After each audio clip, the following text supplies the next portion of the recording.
প্রিয় BA six সেমিস্টারের ছাত্রছাত্রীরা, আজকে আমি যে বিষয় নিয়ে আলোচনা করব সেটি হচ্ছে তোমাদের যে কম্পালসারি পেপার রয়েছে বেঙ্গলির LCC 2।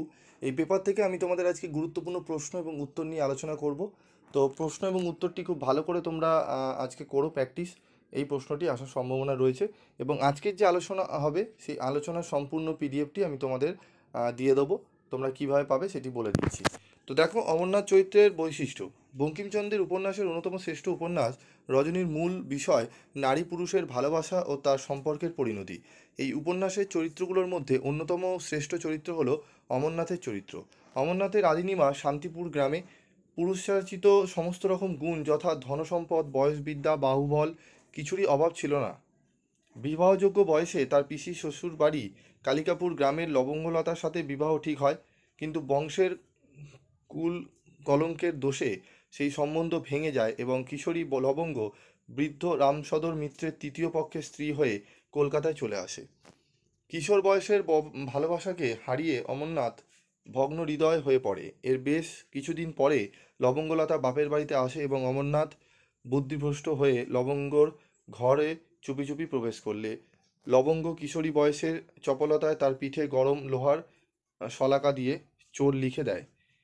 সেই অবধি রাগে দুঃখে লজ্জায় অমরনাথ গৃহত্যাগী হয়ে দেশে দেশে ভ্রমণ করে বেড়ায়। এই হলো অমরনাথ চরিত্রের প্রাথমিক বর্ণনা। বঙ্গদর্শনের খসড়ায়, ঠিক আছে, খসড়ায় বঙ্কিমচন্দ্র অমরনাথের যে চরিত্র চিত্রণ করেছেন সেখানে অমরনাথের চরিত্রে অনেক পাণ্ডিত্য, ঠিক আছে, থাকলেও চরিত্রে যথেষ্ট নিচুতাও ছিল।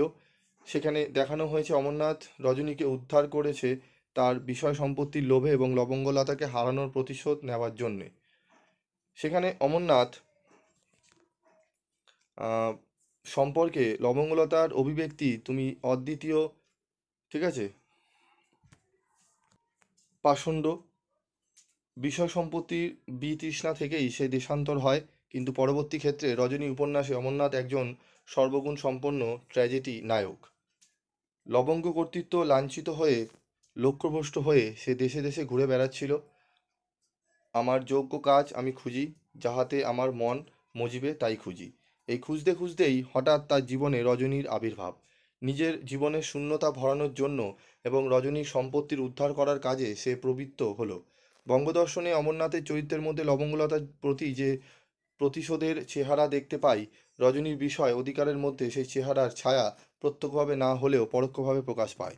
বিষয় আসক্তিহীন, সৎ, পরোপকারী অমরনাথের চরিত্রের উদারতায় দৃঢ়চেতা রমণী লবঙ্গ হার মানতে বাধ্য হয়। আমি হারাইয়া মনে মনে অমরনাথকে শত শত ধন্যবাদ করিতে করিতে হর্ষ বিষাদে ঘরে ফিরিয়া আসিলাম। অমরনাথকে ধন্যবাদের যোগ্য হিসাবে দেখতে পেয়েই লবঙ্গলতার অন্তঃস্থল পুলকে রোমাঞ্চিত হয়েছে। ঠিক আছে, তো অমরনাথের চরিত্রের অনেক দিকই রয়েছে, তবে তোমাকে একটা নির্দিষ্টভাবে শর্ট করে তোমাকে উত্তরটা লিখে জানাতে হবে। তাই তোমাদের এই উত্তরটি আমি করে দিলাম। এর মাঝে আরও কিছু তোমরা টেক্সট বই থেকে যদি পড়ে থাকো ঢোকাতে পারো, তবে এটি একটা ওভারঅল একটা উত্তর আমি তোমাদের করে দিলাম। অনেকেই বলছো যে স্যার আমাদের একটু পড়তে অসুবিধা হচ্ছে, তাই তাদের জন্য এই উত্তরগুলো করে দেওয়া। তো আশা করি তোমাদের প্রশ্নটি বুঝতে এবং উত্তরটি বুঝতে অসুবিধা হয়নি। এই স্টাডি মেটেরিয়ালটি আমি তোমাদের গ্রুপে দিয়ে দিচ্ছি, আজকে যে আলোচনা হলো তার উত্তর। তো গ্রুপে যারা রয়েছে সেখান থেকে কালেক্ট করে নিও। আজকের মতো ভিডিওটি শেষ করলাম।